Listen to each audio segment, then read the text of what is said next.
of them, they just need to tighten it up. Yeah, indeed. And one champion I don't think will be available for Gamers2 or Origin to kind of tighten up the hinges on this one is going to be Kalista. I was 1 second away from saying Kalista. Almost. They ban it. When Niels gets an 18 KDA, you ain't getting Kalista in the next day. Yeah, Kalista has been banned every single game. No one wants to play against that one anymore. But yeah, Kalista comes out, Azir aimed towards Ica, or even Smitty J in the top lane, and our bans are gone. But once again, yeah. We saw an Azir, and then I believe it was a Cassiopeia that was on the side of Origin, I believe, banned it out. Yes. My observation skills. 10 out of 10. They were about there or thereabouts. But you know, if I could have, you know, put money on Kalista not being available, but you have to make bets done that before they happen. Exactly. You can't just be like, yeah, I think Kalista's going to happen because I see it right there. Give me the money. I don't think you're allowed to do that one. Yeah, I didn't do that. But that tells you so much. And I was actually speaking to Niels about Kalista this morning because I was like, hey man, great game last night, you know, did a great job. And he was saying that he wouldn't always pick Kalista, is a very interesting thing that he was saying, and that doesn't exactly show too much at all. No. As long as, you know, you don't can completely spoil everything, but it's certainly not like a first pick champion for him. It's does this situation fit what we want? Whereas that contrasts very highly with North America. Anybody who's been watching North American LCS, you should be aware that, you know, Kalista over there is having such a good time. Everybody's like, yeah, just pick me Kalista, I'll play it into anything, it's going to be great. Over here in Europe, haven't really seen that effect too much. And, you know, that's a very interesting dynamic that a lot of the time in LCS, a lot of the meta is the same. They haven't taken our Nidalee, we haven't taken their Kalista yet. So you know, that's going to be very interesting. Yeah, I mean, at least with Nidalee, I think we'll be seeing less of that as we head into 5.3. We are currently on the 5.2 patch, but yeah, I believe it was Sneaky was playing a whole bunch of that in NA. He was the first one to do it, and they like banned it straight up against him. But either way, Cassiopeia, Morgana, and Zed, and then Kassadin will be the rounding out the bands here. A whole lot of them as we come out of here. Everything is going super fast. So let's sum up briefly what has happened here. Ahri, very strong on 5.2, has been picked up. Ica, you know, you have to expect that anybody's going to play Ahri. Over on the other side, we're seeing the Nidalee jungle. We haven't seen that yet too much in Challenger. It was actually, I believe, banned away in yesterday's game. Yeah, Origin actually were the team to ban that yesterday in Game 1 against Gamers2. Gamers2 led it all the way through along with that Lissandra pickup, so there is so much on the table in terms of power here for Origin that is so much kill potential very early in the game. Nidalee, you land one spear or you jump in, get that hunted. On top of the Lissandra, stuns, damage, roots, everything. Mobility and magic damage is so far in favour of OG right now. Yeah, that is for sure, with that Lissandra coming in as well, and another response from Gamers2. Took a little bit longer with this one. Comes in with the Elise again coming into this. We saw that last game, of course, and then into this one with a Lulu. So they'll be looking to try and combo those together. Lots of mobility as well, the Whimsy, and then the Repel coming up, and of course the extra movement speed from Ahri and those Spirit Rushes. Yeah, mobility all around the board. Keep in mind that Lulu still could be a flex pick. Could be a top lane. We've seen, you know, Elements have been playing Lulu top a fair amount with a fairly passive style. It's not really a playmaking top laner at all. So the question is, do OG react to Lulu being a support? Do they just kind of guess? Do they not pick something aggressive? Top lane Nara is available, Aurelia is available, Maokai. So much still there for that top lane. Yeah, and yesterday we saw a lot of emphasis onto the Nara as well, which is still available, but hasn't been picked up. And that was actually first picked by Origin, so they're going in a completely different direction this time around, and actually will be locking in the Corki and also the Annie again. So we saw that last game didn't win, but we'll be seeing it again in this game. Whole lot of burst potential in this comp again. Lissandra, Nidalee, Corki, Annie, just everything is going to want to just blow somebody up in this matchup. That's going to be potentially a tough bottom lane matchup here as well, depending on who Gamers2 want to put in that bottom lane for Jeebus. We haven't really seen too much from Niels on Corki, but you know, I'm pretty sure, I think he played it once in the qualifiers, and those were the games that we weren't too sure on Niels. He hasn't got his Kalista this game around, so maybe we'll see whether he can carry on a different champion. Yeah, that is for certain, but we do have a interesting pick here. It hasn't actually been locked in, so I'm not going to talk about it. But yeah, we actually saw Lissandra, Annie, and Kalista, but of course Kalista was actually taken away. So yeah, it's this is definitely a different composition coming out from Origin, at least as we look down the board. And now with that Nidalee, we haven't seen it, as you mentioned before, in Challenger very much. We've seen a lot of bans against it, but even in the games where she's not banned out, they still...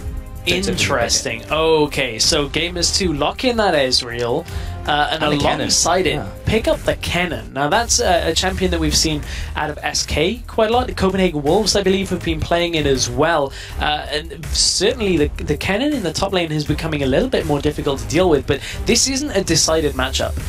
That Lissandra is still a flex pick, and it could still be swapped around to a mid lane, and then you pick up somebody who maybe can last through a lot of Kennen's damage and a lot of Kennen's presence. I mean, you could just turn it somewhat into a bit of a farm lane and pick just somebody that doesn't really die very hard. I mean, you could pick something like a Maokai Mundo, something that is just a frontline champion here for Origin. And if you want frontline, there's one other champion that is pretty good at that. And if they lock this in, I mean, I haven't really seen too much out of Soaz on Sion, but it could be a good option for them. I mean, Nar's also open as well, and he will also work in the frontline role. But they actually look to prefer maybe the Sion. Yeah, they do. Yeah, they're going to lock it. Okay, so So while I normally would quite like this Sion here, and I still do to some extent, it will provide that front line, provide the engage.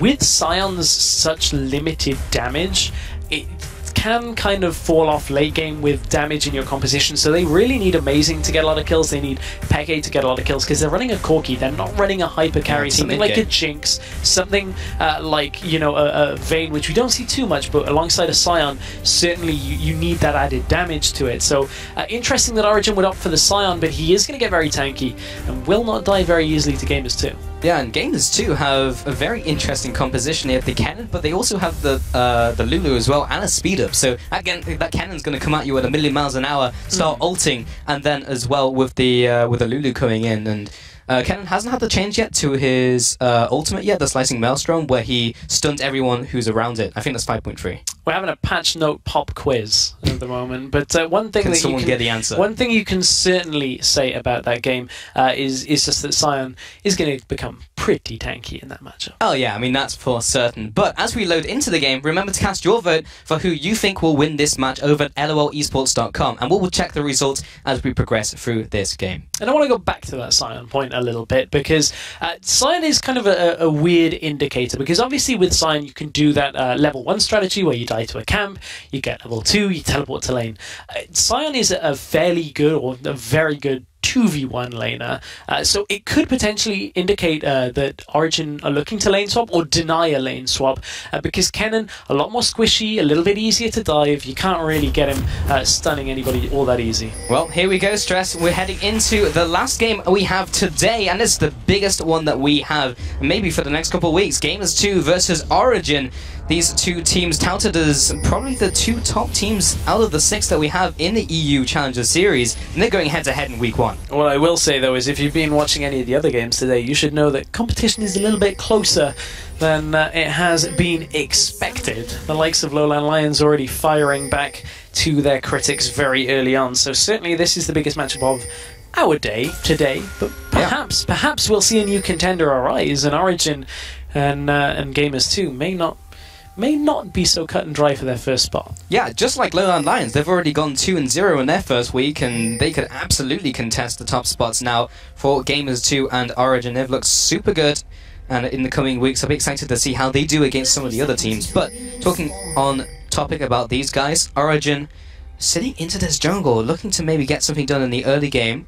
Did he get seen out by a ward as Peke was moving off to the side? No, he did not. So one of the important things here is not only are they looking to invade and potentially catch someone out, that doesn't happen all that often. Mithy is going to go and ward here, and that is a very crucial part of this strategy. Is if they are looking to 2v1, they need to know what lane they are avoiding. And Gamers2 have got their own. They know it was happening. They got a ping down on the ward that Mithy placed. So now it's kind of a guessing game. Do Origin hold themselves in this position and hope that Gamers2 just kind of expect them to swap back? Or do they mind game them and look for the inverted lanes, where they'd put Sai on top to anticipate the lane swap? Oh, that's very complicated. It is. Stress, and mind games. My small mind definitely did not get it, but hopefully these teams will be able to figure this one out for themselves. Top lane, they will have Niels and Miffy. And of course, Soaz, just doing the level 1 strat, will be going onto these Merc Walls, then executing, then going into his passive, killing the Merc Walls, and then able to get up to the top lane again. Speaking of complicated, I'm gonna use a strat, or I start the game and die. Ah, yeah, that's what Soaz is saying right now, because here he goes, back from the dead. Look at those fists just pounding away. Got him. Yeah, level 2. Got him. Level 2 indeed. And say hello to George on your way off the map there. Good strategy in game. But fancy Gamers2 are firing back with a blue invade of their own. They know that they've got that position on the bottom side of the map with their bot lane down there. Smitty J is going to take some of this experience, so it might not work out quite as badly. The question here is, where do the supports go? That's always the kind of the game here on these lane swaps. And actually, Soaz does not teleport down to the bottom lane. This is potentially a very good read out of Soaz. And, the fact of the matter is, if he teleports here and they dive him, he gets very far behind very early on, very squishy. But at this point, he just walks into the lane, sees how far the wave is back in the lane, and is going to be able to get some experience. Yeah, and he was on his way to the top lane, so that may answer one question of where at least one of the supports is going. He'll be heading up there with Smitty J to duo lane alongside him. And Miffy did decide to go back very early here and move towards the middle lane. So one of the problems with Hiva actually backing away and being elsewhere on the map is they can't zone Soaz completely away from the farm. That Roar of the Slayer is going to allow Sion to farm up fairly well, and a bit of a support fight in the jungle over a pink ward. Miffy's got to be careful here. Yeah, the exhaust comes out, and next Peki and Ica turn up. The big boys have arrived, and Gillis comes in from the bot side as well. He'll get the stun down right onto the backside of Miffy. Oh, but now Niels is coming into the fight. First blood goes to Peki. That's a spear onto the backside of Gillis as he tries to get away. They should be able to chase after this. Nice juke out of the way of the charm as they're retreating. Ica's now fully out of mana, but that was a nice early pickup. That got very messy over just a ward. It did indeed. Like, he was just pushing into the enemy jungle to be like, I'm gonna try and kill your pink ward at 4 minutes into the game. Super risky. If he is not in that position, that doesn't go that way. And now there's just a jungle invade. Oh, Soaz in the bottom lane. Done by Gilly. It's right over the wall. Jeebus will be keeping up the assault. And he does charge up the decimating smash, but now he's into his passive. Jeebus doesn't have a way out of this. He'll have to flash away. Soaz is coming after him. Big scary man comes down. And but let's take a look at how things are playing out here, because at this point Soaz has picked himself up some farm. Just in case you missed the very beginning of the game, it isn't 2 kills in favor of Gamers2. It was that suicide strat at level 1 on Soaz, so he can teleport back to lane should he choose to. Actually doesn't, because of, I guess he just doesn't want to spend a long time down there while his wave's pushing away from him. But now with the support up in the top lane, Soaz still gets farm, but there's an engage in the top lane as well. Hiva, that spear takes him out. Spear, down goes Hiva. And Smitty trying to do some damage in return, but he's not got a whole lot. Look at that vote stress. Man, 95% to Origin over Gamers2. And I mean, yes, they won yesterday, and yes, they look very strong so far. Well, yeah, I mean, yeah. But there were a lot of comments yesterday about the early game from Origen. How Origen got killed by that dive, Miffy and Soaz died in the very beginning of the game. That hasn't happened this game. Origen have had a much safer, much smarter early game here. They went for the lane swap. It's worked out a lot better in their favor. Soaz has been able to get farm because Jeebus isn't able to zone him away all that much. And honestly, they're reducing a lot of Smitty J's presence in this game as well. Smitty J is now kind of reduced to being that kind of flanking tool here on Kennen as we head into fights. His lane presence really isn't there anymore, and Soaz is in an okay spot here, but it's going to take Soaz a while to get very tanky. Yeah, it definitely just does feel like the early game is just so much tighter from Origen in this game. They've really just kept control, especially after that. Like, obviously it was that great play early game by Gamers2 in the first game where they managed to get that 4-man dive into bot.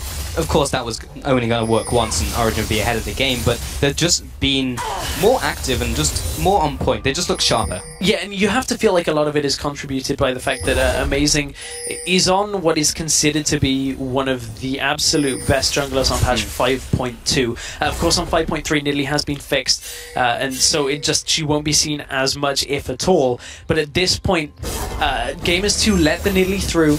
Not sure whether they just weren't expecting Amazing to pick it and whether he played it or not, but it is working out for them. 1-0 already, getting that kill from the Spear, and now looking perhaps for another onto Jeebus in the bottom lane. Spear will not land, so that is not really an opportunity to gank, but look at the damage that Soaz has in this early laning phase of the top lane. Yeah, decimating smash onto Smitty. He takes the full brunt of that damage as he charges it up.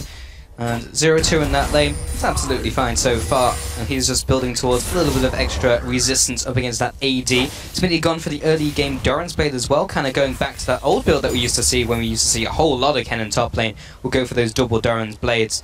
See if he does something similar. Yeah, so the Doran's Blade just gives you a whole lot of laning presence, because even though Kennen is an AP champion, his auto attack still hurt. There was a nerf to Kennen a very, very, very long time ago during Season 4, where they reduced his auto attack damage, and that's what brought Kennen away from being super picked.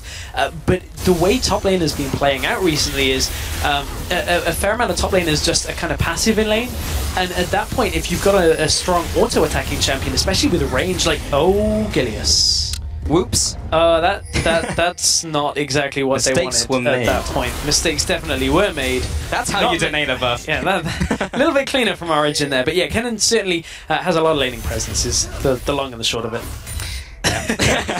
I just thought I'd tie that up in a neat little bow, but Soaz might be tied up for a bit of a present here because Gilius is heading top. There's the Slicing Maelstrom. Yep, and it only hits him 3 times, and you can't be disabled anymore. He'll be screaming cowards as he runs away from the fight. That's a little bit ironic, don't you think? Yeah, that's the point I was making, Strap. Yeah, well, I know, but I was just...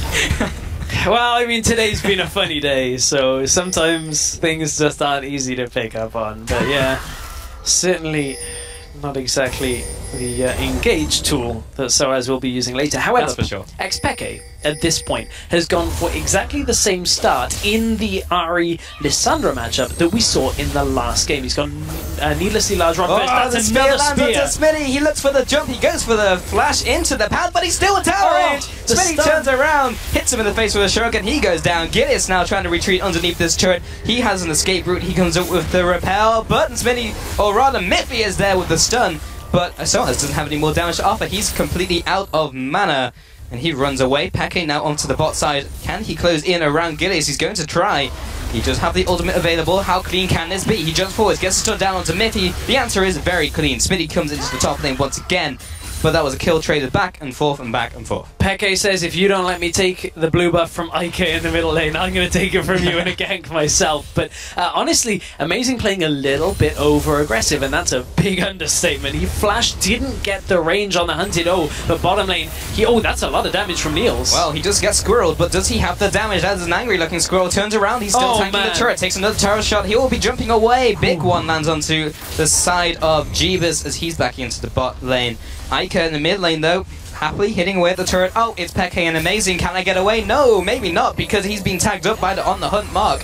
Or rather, the hunt mark. Peke turns around, good jump out of that frozen tomb. He was able to get away there. Yeah, running that cleanse is so important right now against Lissandra. We see it from time to time.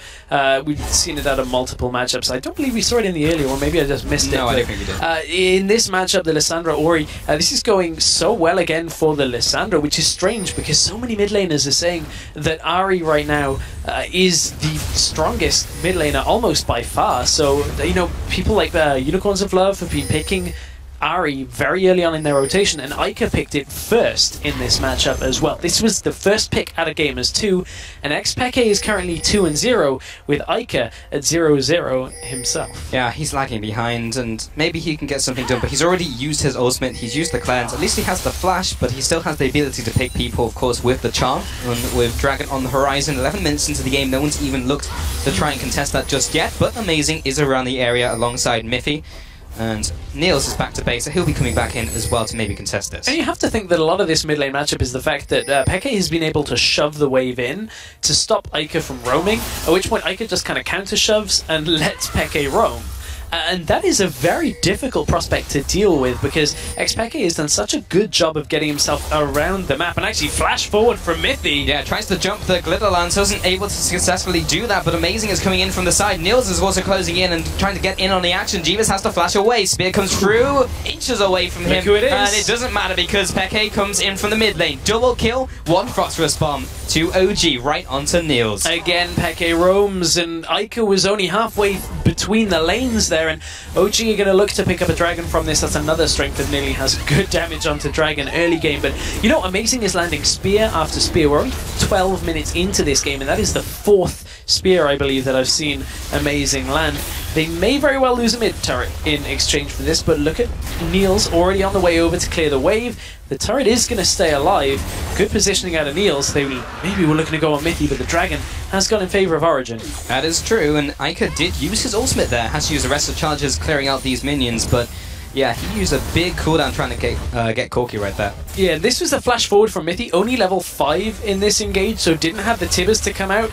And you can see Amazing takes a lot of damage, but has the composure enough to not dive onto Heaver at that point, who had the hunted passive. And this is just very cut and dry there. That time a spear didn't quite land. Peke comes in, locks him down, Niels with a Phosphorus Bomb for a double kill. That is incredibly satisfying, and he'll be very happy. Niels has really turned up in these games following qualifier games. Went huge on Kalista yesterday, is looking to do the same this game, 2-0-1. And when we take a look down at the items, he's looking towards the Trinity Force there, but in the mid lane, Peke is actually opted towards the Abyssal Scepter, which is actually the item build we expect in the Ahri typically. Yeah, it's one item that we'd expect. So the reason in this game is look at how much magic damage that Gamers2 have on their side. Kennen is going to be dealing primarily magic damage, Elise, Ahri, Lulu, and Ezreal has a fair amount of mixed damage as well. So, I mean, he could rush the Zhonya's that we see, but honestly, just the magic resist alone from this Abyssal Scepter is going to do so much work for Xpeke in this matchup, and you know, that's a smart itemization. It was more of the build that we were expecting perhaps in the previous game where we saw Morella Nomicon on the Lissandra. I feel like this is a way better pickup for Peke. Yeah, I have to agree, and now with the Trinity Force completed by Niels, he is so far ahead. He's hitting that mid-game power spike very quickly into this game. I wouldn't even call it mid-game at this stage. We do have Amazing, lying in wait, sitting in this bush. Can he be successful this time around? Top lane, he went a little too ham. Maybe he can restrain himself and still pick up a kill. Yeah, maybe. We'll have to see. Take 2. Oh. Is it going? Got it! I could get it this time, so that is what they were looking for. Amazing and Mithy have been side by side for most of this game. Well, I praised his spears earlier. Yeah, he can hit them on champions, but he gets juked by the crab. Yeah, it's because the crab's not trying to attack him. The crab's just there. Like, but he only moves in like one line, so you can still predict it. But what Niels did not predict was getting screwed by Heaver. He has to Valkyrie away. He does indeed. Peke, however, is looking for Ica. He's baiting him forward. Look at this setup here. If Mithy and Amazing were to come around here, awkward area on the charm there, but Ica still wants to go. Peke doesn't have the support of Mithy and Amazing quite yet because they're still dealing with the Raptor camp. Now they're looking to come mid. This is going to be a big mid lane party right now if either jungler decides to go in, but both of them say, you know what? Don't want any of this. I'm just going to head back to the other side of the map. They're done for now. Gideus does take the time to put a ward into the opposing jungle. Amazing in the bot side here. Mithy is clearing out the ward. Jeeves comes up to try and contest it. Now Amazing comes in. Has to expend the Radiance Chart buff as well. I mean, Mithy was clearing it out so he wouldn't have to, and he fully engaged. That's infuriating. Yeah. That is... You knew. Like, he was waiting not to go over the pink ward so that he didn't show himself. And then he's like, oh man, I lost razors. I wonder what the timer was on razors. That's all. I'll maybe give him the benefit of the doubt on that. Maybe it was due to expire left, anyway. Yeah. But still, to see that is just like, oh, so disappointing. Using a razors on a pink one that's already dying. That seems to be our pet peeve as we get into these games, Grass. I mean, yeah, it's annoying. What can I say? I mean, just as a player, it's super annoying. Clear up your mess. Amazing, please. But Smitty is taking a bunch of damage from Soaz here. Is he going to go all in? He stuns him up with the Mark of the Storm, getting those 3 stacks down. Roar the Slayer turns turns the minion into a cannonball. It hits cannon with it. There's some wordplay in there somewhere. Somewhere. A little bit locked down. Kind of IKEA'd the point. and it gave you all the components and you have to build it yourself. Oh, Peke is trying to build he's himself building a up a lead. kill. Comes in with the frozen tomb, comes across with the ice shard, but doesn't land onto Gideon. Smitty now into the fight. There's the slicing maelstrom we were expecting from before. Cowards. Cowards. This time he's running at them. He lands onto Heba though. He'll be taking a bunch of damage from that tower, and he might get taken down here as well. Peke will just have to try and become his meat shield. Gideon's still pushing forwards. Do they pick up the tower? No, they do not. Oh, Charm has it's a cocoon. Man, I knew I'd screw that one up once. It looks so much. Peke's caught. Not anymore. Gideon's just follow after, trying to sink those fangs into the Frost Queen. He does manage to get away, and neither of the middle towers die. They're both still alive. Nils is happily farming the bot lane. Now he's going to the mid lane. Yeah, 2 towers died in that engage, and Gamers2 are going to look to push in the middle lane in response, but they do have a fairly tanky Soaz there. I don't think he's really enough to defeat them on his own. So Niels comes in from the side, and they will defend that tower. But how has this game got to this point? That is the question, and a lot of it has been riding on amazing spears, and Niels' follow-ups to that. He was one of the players we were looking at coming into this game. He's now 2-0-1. There's been a good few bottom lane ganks as well. He's stayed alive, and they've been doing a good job of putting Jeebus further and further back into this game. Yeah, he also picked up that very early Trinity Force off the back of picking up those 2 kills from that one Frost Rush bomb. That was still an amazing play. But, yeah, we'll see what he can do as they head into mid-game. Yeah, he actually just had 2,000 gold on his person, backs away, picks up a BF sword and a long sword on top of it. So, not going for the Blade of the Ruined King build that we've seen out of some Corkies. Typically, when you're up against somebody like a Scion, he's obviously playing with Scion in this game, so he doesn't need that extra percent damage.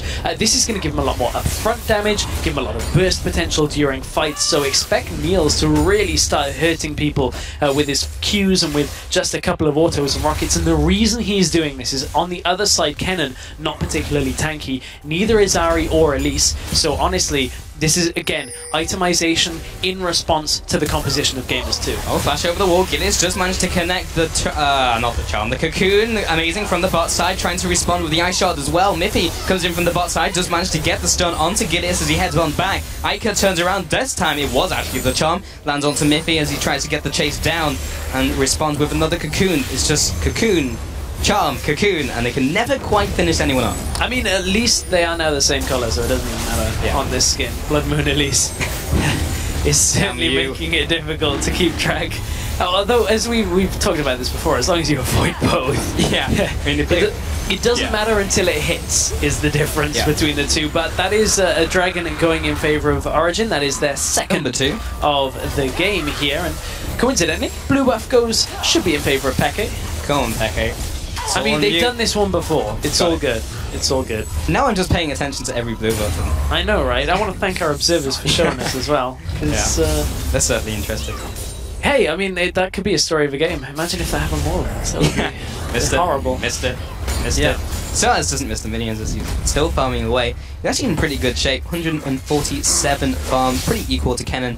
Only a small CS advantage. He's got a bunch of minions heading towards him as well. And Ica trying to take away this blue buff. I believe Ica. Yeah, he got it this time. And you know what, talking about Soaz on side in that top lane, he's actually currently got 370 bonus health from Soul Furnace. That's a fair amount of health. Giant spell. Yeah, that's a whole lot of health, and you know who won't have health? Smitty J. And Amazing comes in from the right-hand side as well. Can he connect the spear? He just managed to juke it, but that puts him in line of sight of the big scary Scion. He just managed to get the slicing maelstrom down, and that's enough stuns to keep him alive. Gilius was also around the corner, just in case they went for the dive, and he was able to respond. Yeah, good play out by Smitty J. Held his ult until everybody was kind of just under tower, far enough so that they really didn't want to get stunned up. But you have to wonder, Gamers2 are in a lot of pressure on these side lanes. Constantly there's somebody pushing down in the bottom lane, and that's something Soaz was doing a lot yesterday on Morgana, was constantly applying pressure in other lanes, and it's the sign of an experienced team. Is you're not just focusing on one point of the matchup. You're like, okay, we know we want to get dragons as our focus or whatever, but we need to make sure that the whole map is in our favor. And it's something that players the caliber of Soaz and Peke have been bringing to these games. Anybody who rewatched yesterday will see that in abundance. Yeah, now Anchor in this bot lane. Here comes the Glacial Tomb. Comes in with the cleanse once again. Ica able to get away from that. So the ultimates were not even exchanged. Aika holds on to his. Yeah, but at the same time, the cooldown for Glacial Tomb is so much lower than Cleanse. So it's actually a favourable trade as summoner for ultimate. So it means Peke is going to be able to do exactly the same engage pretty soon. And you can see that actually Peke went for it again and actually used the ult. But mid lane... Oh, Miffy jumps right into the face of a Cocoon. Great prediction play by Gilius, but it's not going to help his support too much, or even himself. His support will be going down. He'll be quick to follow with the ultimate coming through. That last rocket barrage will take him out. 2-0, another just couple of pickups from Origen coming through. Yeah, another few pickups indeed, but Origen are in full control of this game right now, and they didn't even have that untidy play at the beginning of this one. Can use Tibbers and so as to soak up a lot of damage from this turret. Charm has landed, but really the follow-up damage is not there for Gamers2 right now. And interesting fact, Gamers2, this is a very different lineup for them. We'll get to that in just a second, because here was this mid lane engage. Mithy lands a stun onto 2. Gilius sticks around to try and pick off Mithy as he was low, and that spear from the side out by Amazing. His spears have just been on point all day today. And okay, we've seen a couple of miss, but you can't hit every spear. But you miss every spear you don't throw. That's true, Stress, and Soaz didn't miss the wall. He did kiss the wall though. Expeke, he may be caught out here. Aika still has his ultimate, but he will respond with his own. Doesn't have cleanse this time around, but it won't matter. Smitty J uses his own. Oh, Missy, or Miffy. Oh, I can't really pronounce his name today. But he went down, that's for sure. Another 2 kills going over to Gamers2, this time responding on their side. And they'll be trying to push down the bottom lane turret, trying to get some of those objectives back. Yeah, and really interesting in that engage. Normally you'd think Alessandra with her ultimate in a situation like that might ult herself and then look to flash out. Flash is only just available for Expeke, so it wasn't during that fight. And he knew he was dead. So he's like, I've got a fair amount of damage myself, so I'm going to try and pick somebody off. Jeebus looked to be getting out of there safely, so as we're going to see him face plant the wall again, but he got himself away too. And will we see the tail end? That's amazing. Okay, so in this situation, Peke ults him. Something happens, but more things are happening. It's fine. 4-0. Double kill for Amazing at this point. That's a 4-0 at some point. We thought Jeebus was getting away. Hopefully we can see that one again, because honestly, we didn't see it once. Yeah, Jeebus had the case with the GBs there. He got completely knocked out of the fight. I saw like the missile barrage as the transition came in. Oh. Same as well. I mean, oh, right out of the way. Soaz will completely overdive, and Aika's still got 2 charges left. Miffy comes in from the top side, will get the stun down. And they will take the bottom turret as well. On top of that, 5 kills in quick succession, a delayed ace, and another turret. Origen are backing up. Let's take the first look at this. So, this was the start of the engage that we saw. So Jeebus drops super low from this, and Amazing in from the side. Well, that's just cut and dry off a rocket. So from here, how does this fight go? Because honestly, this to me is just Origen being far ahead and Gamers2 pushing up to a turret when they really didn't have enough control of that. That was when we managed to see it again. And Gamers2 are going to do the same again. This time, they know they have a little bit more freedom on the map to do it. Yeah, they're not going to rinse and repeat, but it does mean that Origen are going to be doing something else on the map, which is pressuring around the Baron area. As your ultimate comes across, they know they're not on it for now, but now they go onto it, and I'm not entirely sure if they have the knowledge that they're doing so. So yeah, there's a super interesting thing about that, is because it aggroed, or it touched the full health Baron, they're like, yeah, it's probably not on it yet. Yeah. And then they just instantly started. So this is dying very quickly. They've got a fair amount of damage at this point, no real chance for Gamers2 to answer back. Oh, man. Yeah, have the Crab. I was going to say, Crab actually, wow, that's... I didn't know that Crab normally paths back. I figured he'd just like do that fast run. Oh right, yeah. Yeah. No, he just takes a leisurely stroll back to what he was doing. I mean, it's not like he has to be somewhere specifically. He just kind of goes up and down the river, you know. I wish I had that freedom in my life. I could just wander around. One day I wish I could be the risk of Stress 2015. Well, I mean, it would actually be quite a horrifying experience, but at the same time, Dragon is about to be taken out by Origen. This would be their 3rd of the game, and Gamers2 haven't really stamped any kind of authority on this matchup. Yeah, this has really just been slipping away from them. They take the Baron, they take the Dragon, now on free, and now, in this game at least, compared to the last one that we had between the last matchup, now the timer really is ticking, because Origen, if they start getting towards their 5th dragon, plus the gold advantage they've already accumulated, they're sitting on 9,000 gold advantage. That's almost like the last nail in the coffin. That's almost no way you can come back from that one. So Gamers2 need to start doing something between now and the 5th dragon. Yeah, that's 12 minutes, so there's a fair amount of time on that one that they've got to do something. Something I've been keeping my eye on, just in general in this game, is Sion's build path, because typically Frozen Heart into like a quad AP comp isn't exactly that great. However, Sion right now has so much health and had the makings of a Warmog that's just been built into a Warmog's armor. He actually just was kind of like, hey, I want cooldown reduction, and I don't want a Spirit Visage yet, so that's what I'm going to get. So I'm just going to do again, against the cannon, I guess in somewhat of the end of the laning phase is okay. I actually think Soaz could have benefited from some more magic resist, and you can't pull a Fnatic against most of the old Fnatic. And that's not even a good bush to do it in. That's just like sitting in their own jungle and just hoping maybe they just happen to walk through there.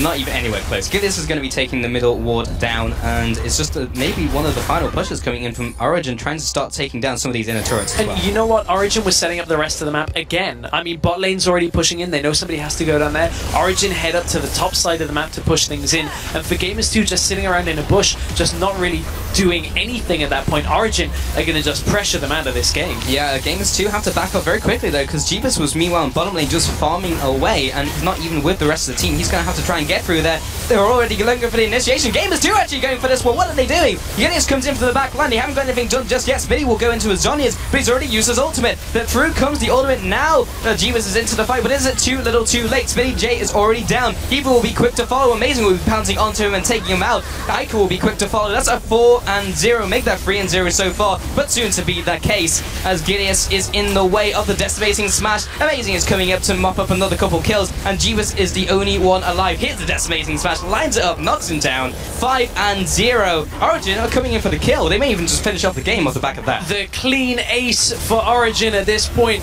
And this was a far more controlled game from them. They controlled the map from the offset, got the swap that they wanted in this matchup, and really, that was the Origen we've been expecting to see here in Challenger. Yeah, that is a return to form if I've ever seen one. Stress 2-0 in their first week, taking those two best of ones up against Gamers2. And, you know, they were saying themselves, if any team was going to start taking games off them, it would be Gamers2. There was a lot of respect towards those guys, but, well, they didn't. Yeah, I mean, I can't really put... I wasn't expecting it to be quite so blunt, but yeah, that was exactly the case. I mean, so coming into this game, Gamers2 knew they had a great start yesterday. Origen knew they kind of faltered a bit. Origen assessed a lot of their problems, said, let's tidy up our level 1, let's fix things there, make sure we get the lane swap we want, let's not take this lightly, and they did that in this game. Lane swap went in their favour. This time they weren't dived on all too well. Soaz played that a lot better today than he did yesterday, because yesterday he actually teleported in just to die a second time. So this matchup was just so much more controlled, and it was a lot of it was to do with Amazing's early game presence. He landed the spears when he had to in the early game, a lot of damage came out, and Gamers2 couldn't really keep up with him. Yeah, and it was also the roams from mid lane as well. We saw Xpeke just being in the right places. In the top lane, he was able to gank. Then the bottom lane, Amazing was there. Everyone was just moving between the lanes, and it was just a textbook game, I think, just all over the board from Origen. So they just played it well, and you're right, that's exactly it. Origen, that was the Origen everyone was expecting to see, and they did it against one of... Well, expectations coming into this was one of the teams who was going to be their challengers. Yeah. And they made short work of them. Yeah, they did indeed. However, Gamers2, there are still things to take from that. There were bits and pieces of coordination where they were going in on one person getting kills. I feel like Gamers2 came into this one maybe with less expectation today than they did yesterday. I don't know whether that's fair to say, because obviously we're not the players, we're not inside their head, and that's a very difficult thing to kind of look at. But Gamers2 certainly are not out of the runnings yet. They still have a lot more games to play here in this round robin. Yeah, I mean, one of the things we were talking about during the break stress was like how Gamers2, this is kind of their match between like the #1 competitor, and then like if they can win these games all the way down the line, if they pick up the games like they're supposed to, in theory, like that they should be able to. This is the one that's going to decide whether they take first or second or third or wherever they end up. So that really is, you know, the question. But I mean, Gamers2, they shouldn't be demoralized too much from this because they're playing against the rest of the teams, and they knew from the start this was going to be one of their strongest, or rather hardest matchups heading into the round robin. That pretty much is exactly the case. Yeah. Yeah, so anyway, with those 3 games down, we're going to take a look at how those affected the standings. So at the top of the scoreboard, it's Lowland Lions White. In fact, all of our games went 2-0 in the very start of our round robin. So Lowland Lions, Origin, and Reason all tie for first place, and the Gamers2, Dignitas, and Infactu will be trailing behind in week 1. Yeah, and you know, a lot of people wouldn't be anticipating Lowland Lions to be right at the top. Obviously, it's alphabetical for now, just in case anybody's wondering. But obviously, after the first week, a lot of people were expecting a very different result here, and it was some great games today. And honestly, I really enjoyed all of the games, and I'm happy to see Lowland Lions doing a lot better. But remember to tune in again next week, where we'll be recapping the action from Tuesday's games and kicking off Wednesday with Lowland Lions versus Gamers2. Indeed, and after that, it's Team Dignitas EU up against N Faculty, and then we'll round off the day with Reason Gaming versus Origin. The action starts all over again at 1800 CET. And to keep up on all of the standings and everything to do with Challenger, log on to lolesports.com. And under the Leagues and Tournaments tab, you'll find scores, schedules, and everything else you need to follow the Challenger Series. But finally, today's League of Legends action isn't even close to being over. Tune in again at 12 AM CET or 3 PM Pacific time for Primetime League. And after that, Freak and Zyrene are going to be bringing you the first matches of the 2015 North American Challenger Series. Well, but that's it from us, from myself, Stress, and our entire live broadcast crew. Thank you for watching, and we'll see you next time.